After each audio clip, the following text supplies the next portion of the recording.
Hello everyone, welcome back to my YouTube channel. तो आज हम बात करने वाले हैं इन्वायरमेंटल बायोलॉजी का फर्स्ट टॉपिक। तो उसमें इन्होंने बोला है कि जो हमें क्या स्टडी करना है, आज इन्वायरमेंट का डिटेल स्टडी करना है और एबायोटिक बायोटिक कंपोनेंट देखने हैं और उनकी इंटर रिलेशनशिप देखनी है। तो इन्होंने बोला है कि इकोसिस्टम क्या है, हमारे पास एक कॉम्प्लेक्स और डायनेमिक सिस्टम है जो क्या करता है, इंटरेक्टिंग करता है, मतलब दो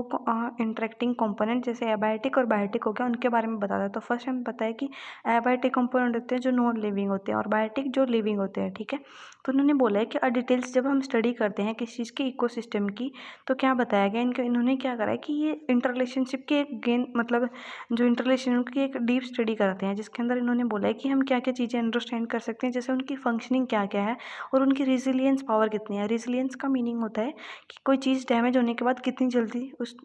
उसको रीगेन कर सकती है या रिकवर हो सकती है, ठीक है, ऑफ दिस नेचुरल सिस्टम। तो फर्स्ट हम देखने वाले हैं एबायोटिक कंपोनेंट। तो एबायोटिक कंपोनेंट क्या होता है, एक क्रूशियल रोल प्रोवाइड करता है। तो जैसे ये एबायोटिक कंपोनेंट क्या होता है, हमारे पास नॉन लिविंग फैक्टर्स होते हैं जिनके अंदर क्या क्या आता है, टेम्परेचर हो गया, सनलाइट होगी, वाटर हो गया, ठीक है, वाटर एबिलिटी, और जैसे सॉइल कंपोजिशन और सॉइल एयर क्वालिटी, ठीक है।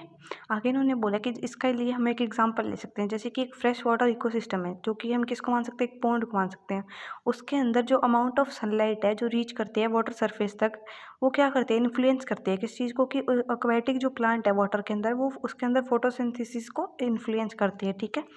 इन्होंने बताया कि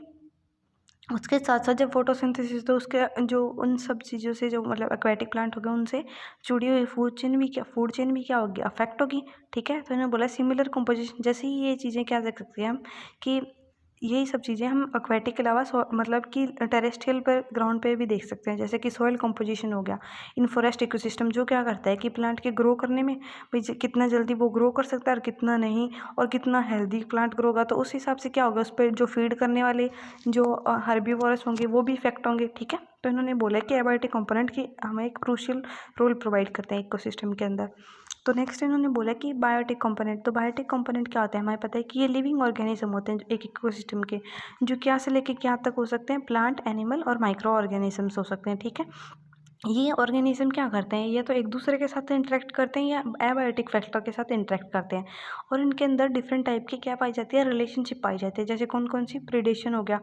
ठीक है, कंपटीशन फॉर कंपटीशन के रिसोर्सेज के लिए कंपटीशन करना, म्यूचुअलिज्म, म्यूचुअलिस्टिक हो गया, मतलब कि म्यूचुअल टाइप में रहना, एक दूसरे की हेल्प करते करते रहना, ठीक है। सिम्बायोसिस हो गया। ये सब क्या होती हैं कि फ्यू एग्जांपल है उसके, ठीक है, इंटरेक्शन के, इनके रिलेशनशिप के, ठीक है, एक एनवायरनमेंट के अंदर रहने के साथ साथ जो इनके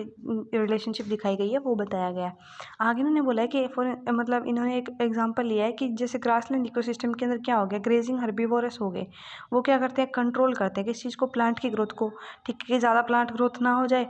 उसको कंट्रोल करते हैं कौन, खा के हर्बीवोरस कंट्रोल करते हैं। और हर्बीवोरस को कौन कंट्रोल करते हैं, उनके प्रेडेटर्स, ठीक है, उनकी पॉपुलेशन को कंट्रोल करते हैं। इस सब से क्या रहता है कि इकोसिस्टम मेंटेन रहता है, ठीक है। आगे देखते हैं हम कि इन्होंने बोला है inter relationship between abiotic biotic component के अंदर क्या बोला है कि ये क्या प्रोवाइड करते हैं, एक फंडामेंटल स्टेबिलिटी प्रोवाइड करते हैं इकोसिस्टम को, और रेजिलियंस ऑफ इकोसिस्टम, ठीक है। इन्होंने बताया कि अगर एक कंपोनेंट के अंदर चेंज हो गया तो उसकी वजह से क्या होगा, कास्केडिंग इफेक्ट देखा जाएगा, जिसके थ्रू क्या होता है कि पूरा जो एंटायर इकोसिस्टम है उसके अंदर चेंजेस देखने को मिलेंगे, ठीक है। आगे इन्होंने बताया कि जैसे जैसे इन्होंने बोला है कि फॉर एग्जांपल अगर हम टेम्परेचर में अगर थोड़ा सा भी राइज करते हैं तो उसकी वजह से क्या होता है कि क्लाइमेट चेंज जो उसकी अल्टरेशन डिस्ट्रीब्यूशन ऑफ स्पीसीज के डिस्ट्रीब्यूशन में अल्टरनेशन देखने को मिलेगा, ठीक है। आगे इन्होंने बताया कि विद इन इकोसिस्टम अल्टरेशन, हाँ ठीक है, एक इकोसिस्टम के अंदर क्या बताया गया कि अगर टेम्परेचर राइज करने पे उनके डिस्ट्रीब्यूशन पैटर्न में हमें अल्टरनेशन दिखाई देगा, मतलब कि चेंज दिखाई देगा, जो उसकी क्या करेगा, फूड वेब और न्यूट्रिशन साइकिल को भी क्या करेगा, काफ़ी हद तक इम्पैक्ट करेगा, ठीक है। और जैसे इन्होंने बोला कि जैसे पॉल्यूशन हो गया ह्यूमन एक्टिविटीज़ के दौरान या जो वो करते हैं, तो उसकी वजह से क्या देखा जा सकता है कि एबायोटिक और बायोटिक फैक्टर के अंदर क्या होता है, जो डिस्टर्बेंस क्रिएट करता है, ठीक है, जिसकी वजह से लीडिंग टू इकोसिस्टम, जिसकी वजह से क्या हो रहा है, इकोसिस्टम डिग्रेड हो रहा है, ठीक है, धीरे धीरे इकोसिस्टम को बहुत ज़्यादा नुकसान पहुंच रहा है। तो आगे इन्होंने बोला है कि जब हम स्टडी डिफरेंट इकोसिस्टम,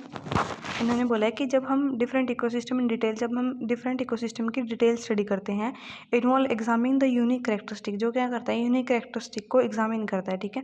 और मतलब जब हम इकोसिस्टम की कोई डिटेल स्टडी करते हैं तो हम हर एक उस इस इकोसिस्टम का क्या करते हैं, एक कोई यूनिक क्या करते हैं, एक करेक्टरिस्टिक उठाते हैं जिसके थ्रू हम चेक करते हैं और क्या चेक करते हैं, अंडरस्टैंड करते हैं कि बायोटिक और एबायोटिक कंपोनेंट्स क्या है क्या नहीं है। आगे इन्होंने बताया कि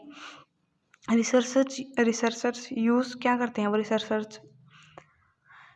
use various methods such as field observe, इन्होंने क्या बोला, रिसर्चर्स क्या यूज़ करते हैं कि वो फील्ड ऑब्जर्वेशन हो गया, एक्सपेरिमेंट हो गया, ठीक है, और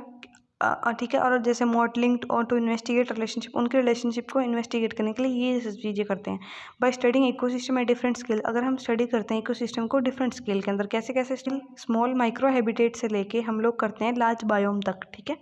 इन्होंने बोला कि जिसकी वजह से कि क्या क्या चीज़ें शो करता है, उनका पैटर्न शो करता है, उनका प्रोसेस शो करता है कि कैसे कैसे ये प्रोसेस करते हैं, उनका क्या क्या पैटर्न है, और ये इकोसिस्टम डायनामिक को भी बताता है, ठीक है। थैंक